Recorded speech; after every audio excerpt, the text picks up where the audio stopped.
Hi everybody, welcome back to my channel. My name is Rubina and in this video I create this goth inspired green makeup. Since we are talking about goth, we are talking about unconventional, bold elements, not following the general rules of makeup, but I couldn't resist the urge of throwing in some little tips and tricks. The first thing I'm gonna do is to prep my under eye with a 1% hyaluronic acid solution, which will deeply hydrate the area and create a light tensor effect. I'll also prep my lips with a moisturizing primer. It will have the time to sink in and hydrate my lips for when I put on lipstick. To prime my lid, I use a tiny amount of foundation. This foundation in particular is really good for very oily skin, so it won't break on oily eyelids. As you can see, the tiniest amount is still too much, so when I'm done spreading it with a flat brush, I'll use my fingers to remove the excess and massage the product into the skin. I wouldn't normally use fingers when I work on other people, but using your fingers to put your personal products on your own face is totally okay and actually very effective. I'll put some foundation on my lower lids, just where the eyeshadows will go. The first color I'm gonna use is a light mint green, and I'll pack it gently above my crease, and then I'll proceed to blend it very carefully with a small precise brush. Since my eyelids are starting to become a bit hooded, I'm placing it quite high above the crease so it won't be hidden. Next, I'm using a very cute emerald green on another tiny and precise brush. I'll place this color right under the lighter one, just above the crease.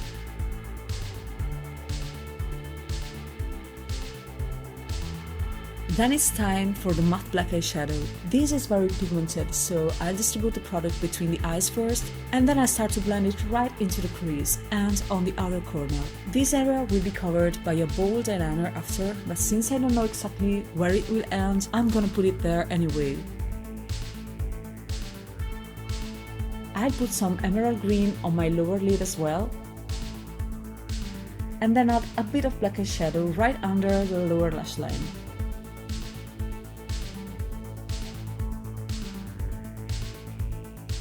Now I'm taking a duochrome eyeshadow with brownish purple and blue-green reflections, and I'm packing it on my eyelids with my fingertip for extra coverage.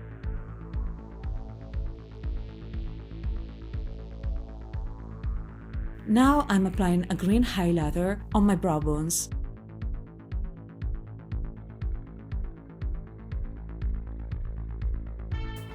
Then I'll apply a black pencil along all my waterline.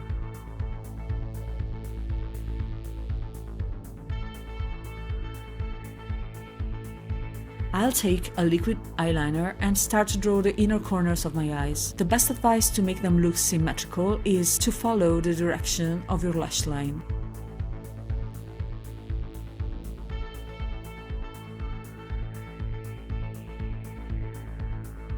Then for the outer corner, I'll draw a thick bold wing with eyeliner. However, I won't link it to the inner corner with a straight line. Otherwise, eyeliner will cover most of my eyelid.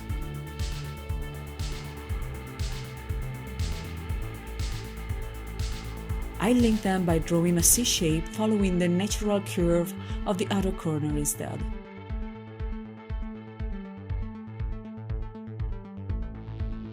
After filling the drawing with eyeliner, I like to pack some black eyeshadow on top of it while it's still a bit wet, to have it extra matte and intense.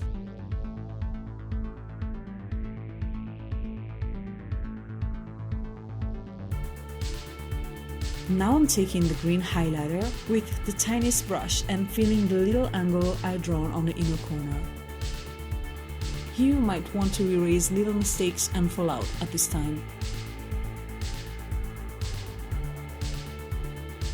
With a small brush, I start applying foundation on my under eye. Since I don't have too much discoloration, I find it useless to layer many products. It will just cause the fine lines around the eyes to be emphasized instead. You won't get radiant immortal vampire skin by packing layers and layers of products for your base. A foundation with high but buildable coverage will just be enough in this case. As you can see, the hyaluronic acid has deeply hydrated the skin, and the fine lines are barely visible, and trust me, they are just there. The small flat brush is also also useful to go around the details of the eye makeup without accidentally covering or smudging it. I'll fix my under eye right after to avoid the product to move into the lines. I'll do so with just a veil of powder. I use a different powder for my under eye than for the rest of my face. This one is specific for under eyes, so it's more illuminating, fine and less drying, so again, it won't create a texture. Now that my under eye is fixed, I move to my eyebrows. I take the same emerald green eyeshadow I've used before with a damp flat angled brush, and I start with some strokes where my eyebrows start to simulate the hair. I like to match my hair color with these little accents on my eyebrows as well. Once I'm done with the green, I take a dark brown gel eyebrow product with another flat angled brush, and with the same technique, I draw little hair to complete the eyebrows. I want my eyebrows straight and sharp as a knife and quite high. I make them end approximately where the eyeliner ends. My eyes are almost complete except for mascara and lashes, but I'll put them on at last so I won't cover them in powder. I proceed now to prep the rest of my face with some more hyaluronic acid solution. Then I'll apply foundation with a soft fluffy brush and circular movements.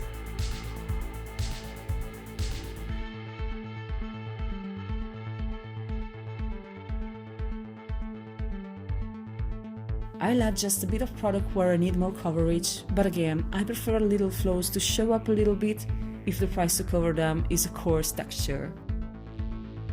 To fix the foundation on the rest of my face, I use a more mattifying translucent powder.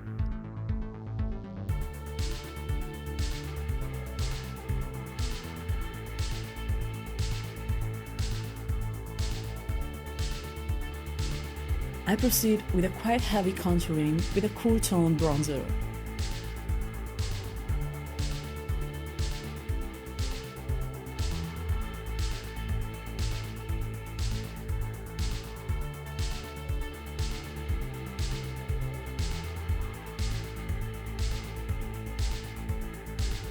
We will skip blush because blush is for who wants to look alive. I'll instead cover myself in a cool toned highlighter.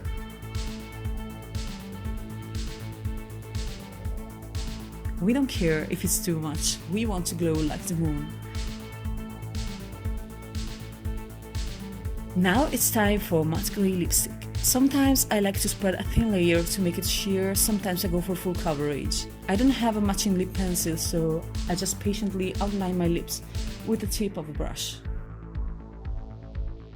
Finally, it's time to complete the look with a generous amount of black mascara.